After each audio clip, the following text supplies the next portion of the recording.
don't let what is stop you from becoming who you're meant to be. That's just an area of growth and transformation for you. It's just an area for you to own it, to take responsibility, and to shift it. You hear all the bull about marketing every day. Make your money in your sleep. My new offer is crushing it. My guru could beat up your guru. It's time to go right to the source and get the truth about marketing. With your host, the founder of copychief.com, Kevin Rogers.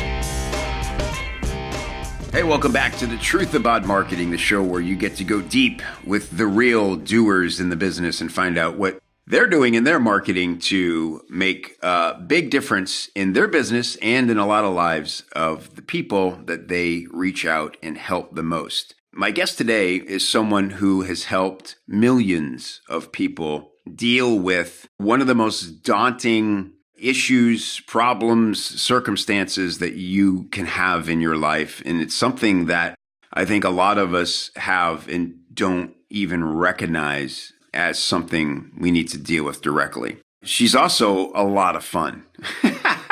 So this is going to be a great interview with one of my favorite people on the planet, Rhonda Britten. Thank you so much for being my guest today. Oh, my pleasure. And you, my friend, are one of my favorite people. You are smart. You got that sexy voice. You're just smart as a whip. So it's such a pleasure to be here. I really appreciate it. You and I just became instant buds. I was blessed to speak with you. My very first time on a marketing stage, as it were, it was the SAM event, and you were one of the speakers. And I always think you came in last minute to that. I did. Gig. Yeah. I did. I came in the night before. That's right, because something happened. Actually, I came in the morning before, and I just found out about it the day before. Right, that's what it was, yeah. Someone had an accident or something, and I think you were called in last minute or something. And I'll never forget that event. We did short sets. It was like a 20-minute, set, and I'll never forget your 20 minutes. It was one of the most impactful talks I've ever seen, including every TED Talk and every other thing I've ever watched on video. So I want to cover so much in our short time. I just want to let the audience give them a little perspective. You're an Emmy winner. You've had several television series. You've been on over 600 episodes of television. Met Oprah a couple times. Yes. You're a guest on Oprah's show. Yep. I want to just hear quickly what Oprah's like. And you've had, 4 best-selling books. And of course, as I mentioned, you're an amazing speaker. If anybody ever has the chance to be in a room where you're on the stage, that is indeed a blessing. So tell me, of all those things, do you have a favorite way of reaching people? I love speaking. I mean, I do. I think that is my superpower, and I appreciate you saying that. It's a great experience to be in the room with me. I think that is my superpower. If I'm in front of a live audience and I'm able to do what I do best, that absolutely turns me on. And, speaking of marketing, I'll just use an example. I just spoke to a small intimate group just last weekend. It was 58 people. I closed 29 people. And then 3 more people joined right after. So I closed 55 to almost 60% of the room. Wow. So if I'm in front of a room and you hear me speak, and if it's an opportunity to obviously sell and close, I can close because they are compelled by the message. They want to solve what I'm talking about, and they want to hear it. So it's one of the things that I do best. And I also love TV because it's a team environment. Mm-hmm. When I was on a show called Starting Over, and I was the very first life coach on TV in the world. And the first time I was on TV changing lives was in England. And I was on a show called Help Me Rhonda for 2 years in England. And that really taught me how to change lives on TV and really know how to do it well. And then I came over to the States and did the show called Starting Over. And that was an every single day show, 5 days a week, 185 episodes a year. And when you have, on Starting Over, I had 150 people working to make sure that I could change that person's life. And when you're part of that sense of team, everybody's working on the same goal. And yes, they're creating a television show, but really the whole team has to support me in a way so that I'm able to change somebody's life. Sadly, a lot of reality television right now is scripted, and coaches that are going on these shows think that's the norm. That's not the norm. That's not how it was. And I was not scripted when I did my 600 episodes of television. I can't be scripted. That's just not how I work. And I had the privilege and the opportunity to not get scripted because I was first and I kind of paved the way. But after, sadly, people are getting scripted now. So I would say, get me on a stage, get me in front of a screen. I'm good to go. Yeah, talk about fearless. Talk about living your your message. I mean, that's, live television. I've done really simple stuff like, throw out an idea to me and I'll write a headline for it, right? I mean, that's nothing compared to inviting a human being who you care very much about onto live television so that you can, fix their life essentially. How do you set that up? How do you choose somebody that you can help? How does that go down? Well, it's a process. I remember this one time the executive producer of Starting Over came to me and said, we found this girl. I think she's awesome. We haven't had a spoken word poet and, she does spoken word and she's awesome. And so I watched the tape. So what they do is they do audition tapes and, they say, I want to work with you because blah, blah, blah. And then we review it. And I don't review it first. There was a whole casting department that reviewed. And then they would get it down to maybe 5 people for the next slot. And then me and the executive, then there's a smaller team would kind of vote on it. Right. And that woman that was a spoken word poet, she was awesome. She was amazing, except she had a monotone voice. And so think about it. I want her to feel. I want her to express. I want her to be more true to herself. And her tone is like this all the time. And all her poetry is like this all the time. And it wasn't a part of her act. It was just the way it is all the time. She spoke like this during her poetry and she spoke like this after her poetry. And, that would, you'd want to take your hand through the TV and slap her, right? Right. So you have to look for qualities of just like anything, right. And just like in relationship and business. What do you need in business? What do you need in relationships? You need somebody open-minded, open-hearted, willing, able, and is pliable. Like, when I'm going to change your life, whether it's in an audience and you're sitting in the audience, not even knowing what's about to hit you, or on a TV show or private or coaching with me privately, you've got to be open-hearted, open-minded, willing, and able. Otherwise, it ain't working. I don't care how much you say you want it. It ain't going to work because you don't really, really, really, really want it. You're not really, really willing. One of the things I ask my private clients is, will you do, and you have to do anything and everything I say. Will you do anything I say? And if they say no, then it's like, no, because in that process of changing your life, do I want you to trust yourself more than me? Yes. But right now, you don't know how to do that. So let me help you trust you because I want you to trust you more than me.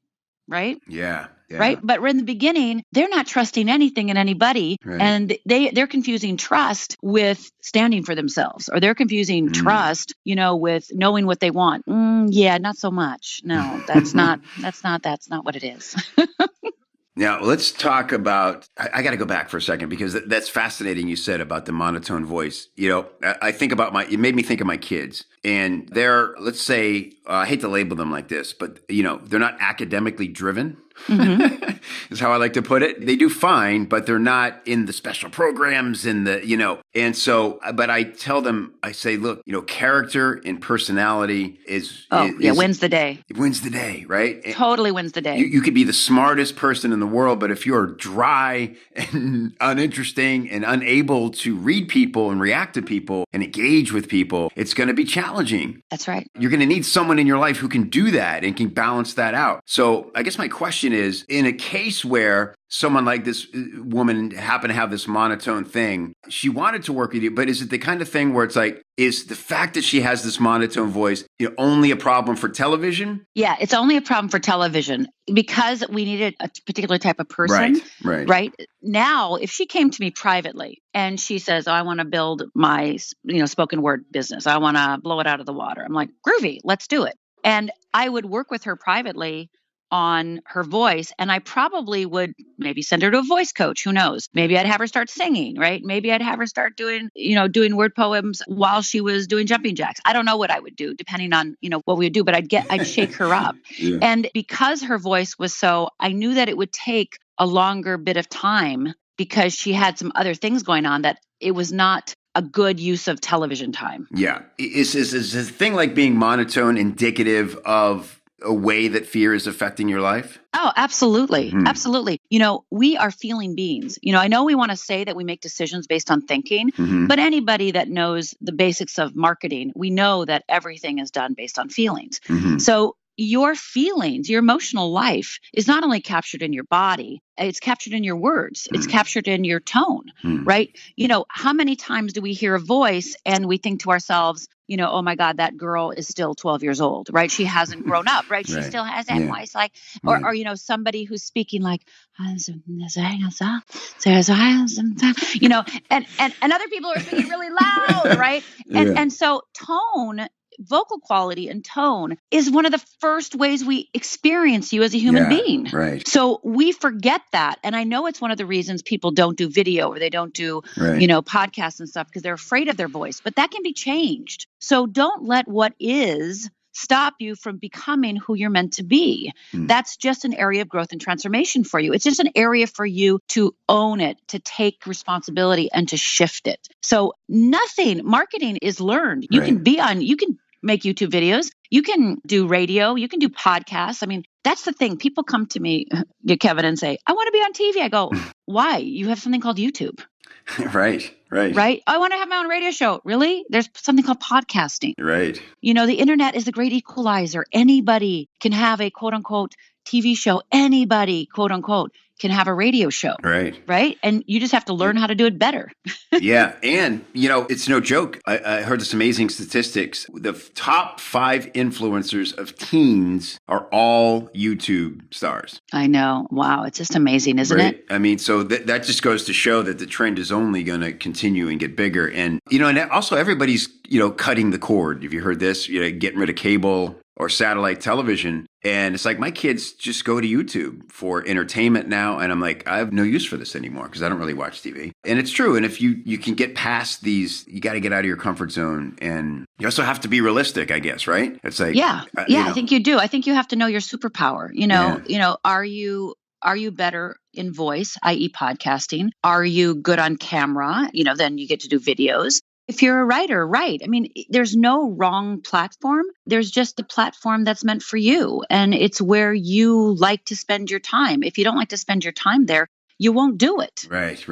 You won't do it. So, put your line in the sand and say, okay, I love talking to people. Great. Do a podcast. Great. I love to be on camera. I love to have lights shining. Great. Do YouTube videos. Yeah. I love to write. Great. Write your blog. Yeah. Right. Right. That's great. Now, how do we know? I don't know how much we can define fear in a few minutes here, but I'm really curious about, you take fear head on. I love this. You talk about honesty, transparency in marketing. Like most marketers would say, well, we're helping people deal with the fear, but we can't call it that because nobody wants to deal with fear, right?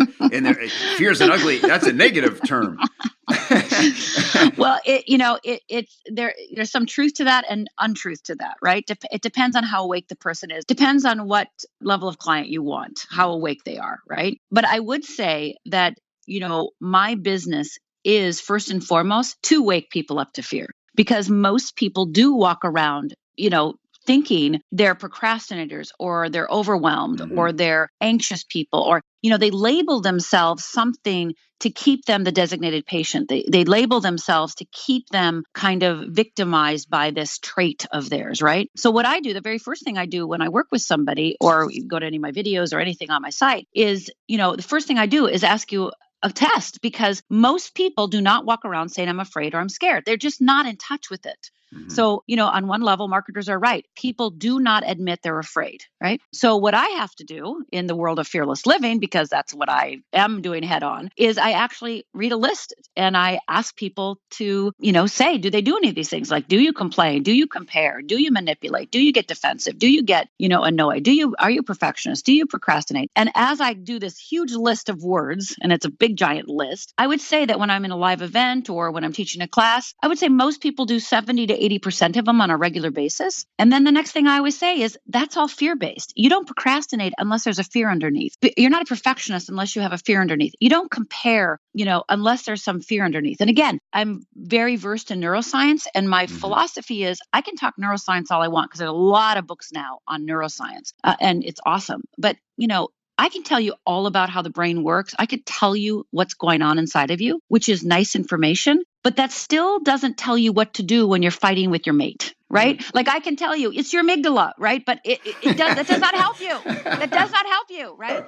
You actually need to know what to do, right? Right. because that's what happened to me. I mean, my life was, I was taking workshops and I was reading books and I was doing all these things. And at the end of the day, I would shut that book or leave that workshop and I'd be all high and inspired and motivated, right? We know that one. It's like, yeah, right? And then 2 days later, my life would be the same. And I was confusing, and I think most people do, I was confusing insight with action. And I did not know how to actualize what I was being inspired about. And that's what I do. I show you what to do about where you're quote unquote stuck, where you have that crossroads, where you don't trust yourself, where you're having a tough time making decisions. I'm going to show you what to do and help you get it back in touch with yourself. Love it. Fearlessliving.org. Is that the best URL? Yep. Fearlessliving.org. It's amazing. You're amazing. So much we could discuss. It's been great already, but I want to get to the central question of the show, because I have a feeling your answer is going to be one of my favorites. No pressure. Rhonda Britten, what is the one thing you've done in your marketing that has produced the most surprising results? Tell my story. Tell my story. When I first started my business, and I've been doing this for over 21 years, I was one of the very first life coaches in the world. And I had a friend of mine who was a professional speaker, and she said, you need to tell your story. And I said, nobody wants to hear my stupid story. Nobody wants to hear my, one, I was embarrassed by it. Two, it was like, nobody wants to hear it. It's too horrific. No, nobody wants to hear that horrible story. I mean, that's just a horrible story. And so she dared me. Okay. All right. She dared me. So what I did is I had 2 speaking events back to back, and they were both for similar audiences. So I wore the exact same suit. I gave the exact same talk. And the only difference is the second talk, I told my story. So the first talk, I did it. I crushed it. I killed it. For me back then, this was, 19 years ago, I had about 5 people come up and talk to me, and I was like, good, 5 people come and talk. That's awesome. Right. And then the next week, next talk. And same talk, same outfit, same everything, except the only difference was I told my story, and I told it pretty poorly. It was the very first time. And when I got done with my talk, there was a line literally around the block. Wow. And if you would have told me to tell this horrible, ugly story would have put people into action to change their lives, I seriously did not believe it. And I know we all know, this is almost 20 years ago. So, we've heard that, tell your story, tell your story, tell your story.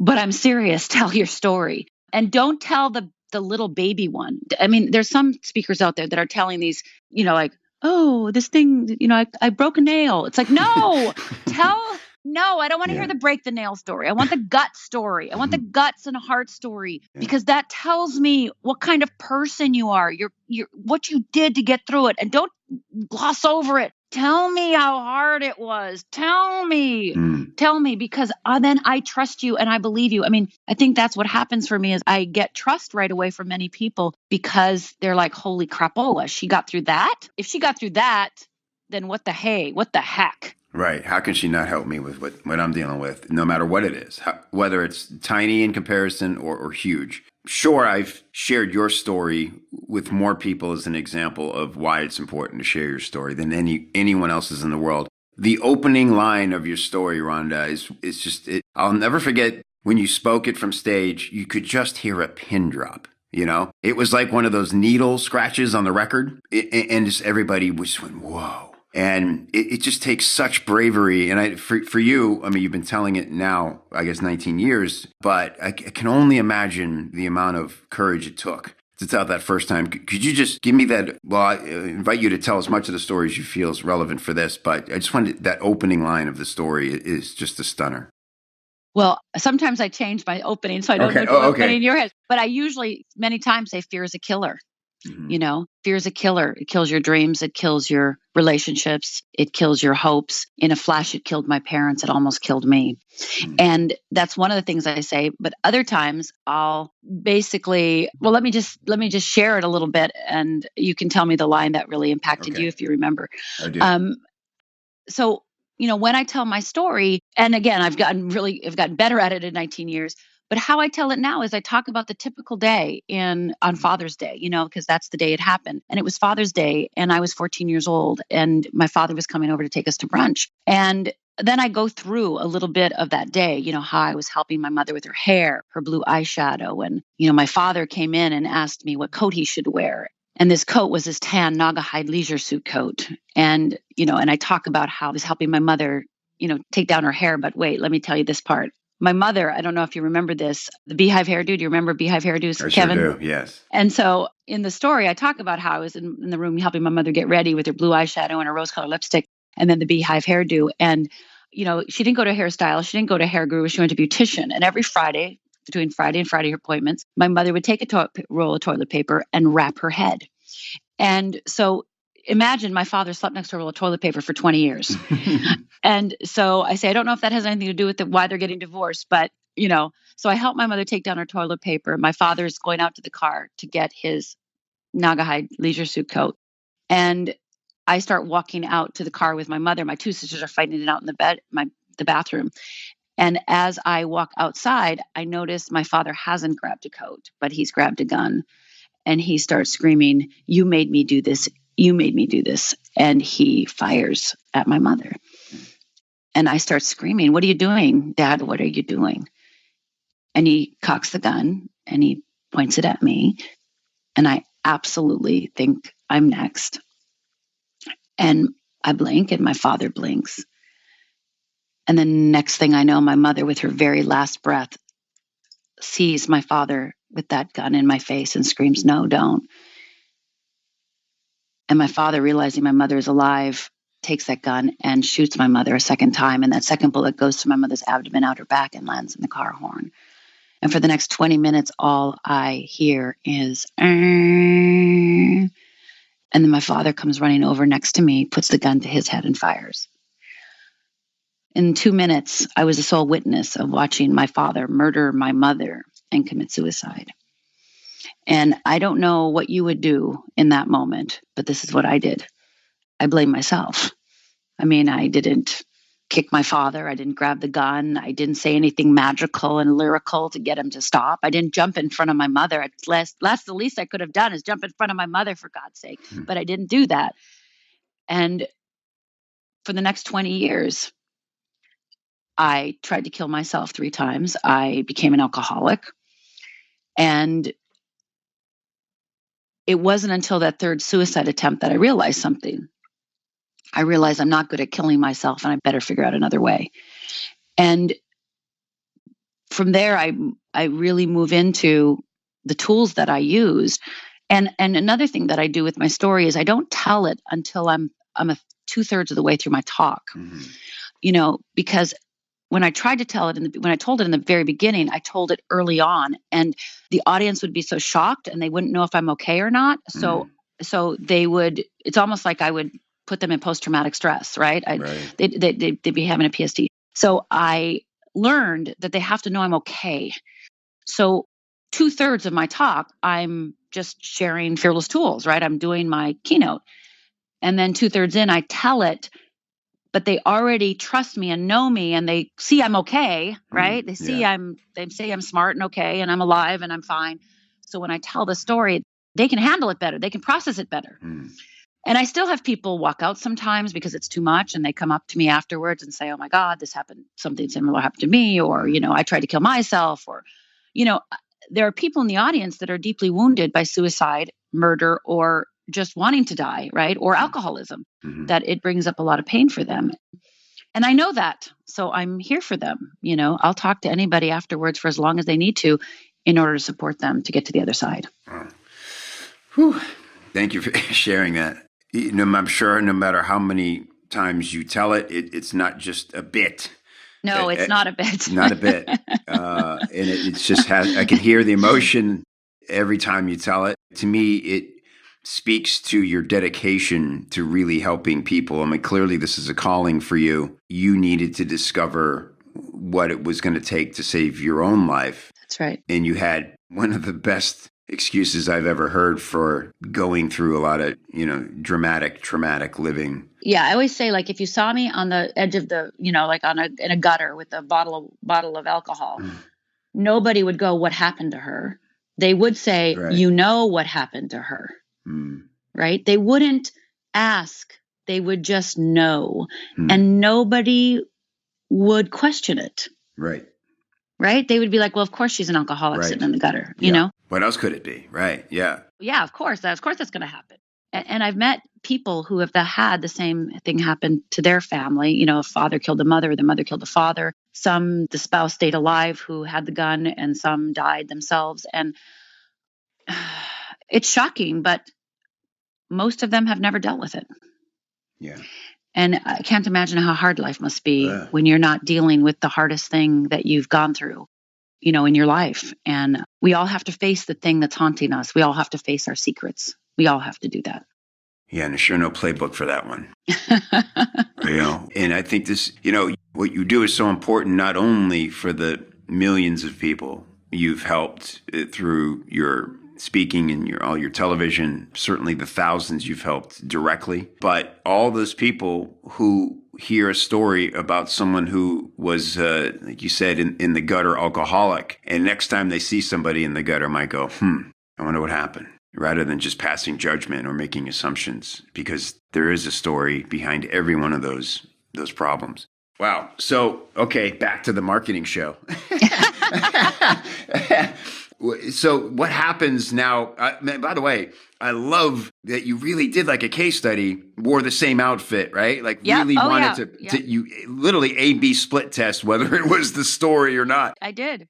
And so what happens after that? Obviously, immediately, you know, oh boy. And what kind of conversations now are you having, and how does that immediately change? Because just a scalability problem, I feel like you've now created for yourself. Well, it's also scary because now I have to admit my story everywhere I go. You know, when I meet people, you know, I will ask an audience, like, how many people know my story? And I'm still surprised how many people, you know, because I feel like I've been telling it, right, for 19 years, right? And I was on TV and like I had my own radio show. So I feel like everybody knows my story, right? So I sometimes even forget to tell my story because I'm thinking, you know my story. So what I have to do now is I ask an audience. I always go, so how many people know my story? And, you know, of course, millions of people, billions of people don't know my story. So I end up telling it, and I tell it in whatever way, shape, or form, you know, short version, long version, that it is, depending on the situation, of course. And, you know, because I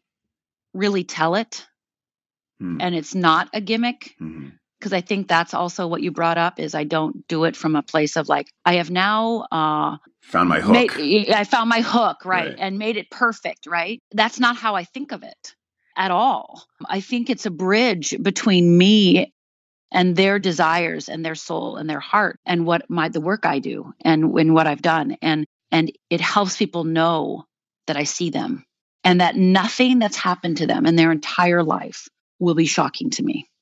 I've heard the most horrific stories, and I do not get shocked.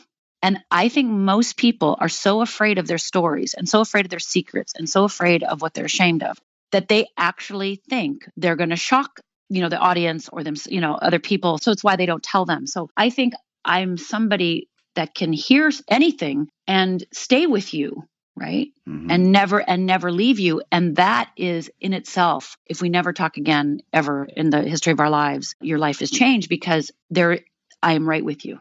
Yeah. And by the way, fearlessliving.org, I know people are listening right now and they're feeling like all these emotions and thinking, thank God somebody out there really gets it and understands. If you want to reach Rhonda, it's fearlessliving.org.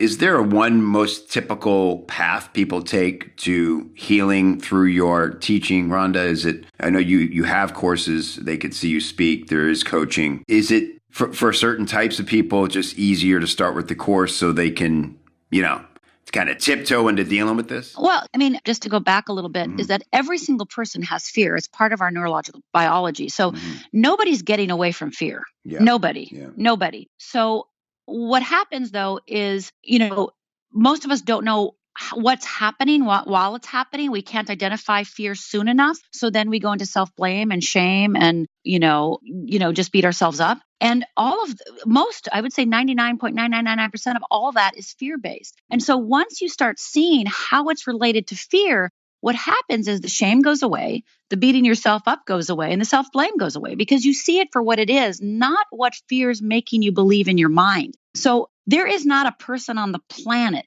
that doesn't need to understand how they personally individualize fear, because that's the difference. You and I do fear differently.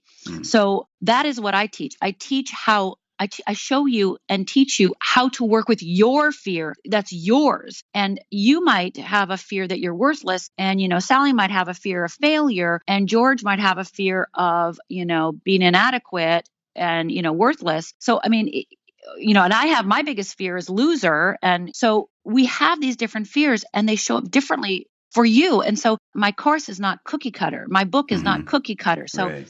You are going to create your own, what I call the wheel of fear. You're going to actually discover your core fear, your core trigger. I believe everyone has one core fear that produces all the other symptoms called procrastination, perfectionism, et cetera, et cetera. Fear of success. Fear of success is not a fear, by the way, but we can talk about that in a minute. So everybody needs to do this. There's not one person on the planet that doesn't need to understand this. And so whether you want to go through the book, Fearless Living, or whether you want to take a course, my course, Fearless Living Training Program, or you want to come to my live event, Fearless Foundation Workshop, I teach it 2 to 3 times a year. And if you're somebody who loves that in-person event and want to work with me personally, that's the best way to do it. So your choice of how you like to work, but you're gonna do it eventually, or you're gonna keep getting stuck because all the other work is wonderful work out there. Right. And it's skills and tools, and it doesn't actually show you how fear works. And what I always say is every course you've ever taken will be on steroids after you understand fear. You haven't been able to actualize the other courses you've been in because fear is talking you out of doing it. It's so true. It's so you know what I mean? true. But once you get fear, you can actualize everything. Yes, right. Yeah, last year, one big book that I enjoyed a lot was Essentialism, right? And it's about break it down to find out what's important to you and focus on that. And you're like, it all makes great sense, and then you go, all right, here's my plan and I'm going to do it every day. And you go, why am I back to me again? I don't want to be me anymore. 2 weeks later, it's me again. Damn you. And that's exactly why. It's right. It's like, what is the real thing? We see this in sales all the time. A salesperson has a great week and then they take the rest of the month off because they've decided that they're only worth a certain amount and they got to make sure they get right back there. Those type of things that entrepreneurs, business owners deal with so hardcore. Well, it's also your children. If you don't understand how your fear works, how are you going to help your children understand their fear? When I talk to an audience, I'm like, okay, if you're a parent, this is the greatest gift you can give to your child, because once you understand how yours works, you will be operating differently with your child. You're a business owner. You have employees or virtual assistants. Hello. If you don't know how their fears are working, you're going to think the employee just sucks. When you could see, oh, they're afraid of this, this, and this. Got it. I'll just talk about it. And you can turn things around. So many people throw out relationships, throw out love, throw out careers, throw out dreams because they don't understand that it is the crux of fear that's causing the ultimate problem. It's not that they're stupid or they don't have the skills or it's not any of that. It's that if you understand how fear works, all of a sudden everything becomes possible for you because now you're not being your own worst enemy. You're not self-sabotaging. You're not, doing that negative self-talk. You're not being that, oh my God, I'm back to me again, right? Right? You actually can keep going. The new normal could actually be the new normal, yeah. Yes, oh my God, that would be so awesome.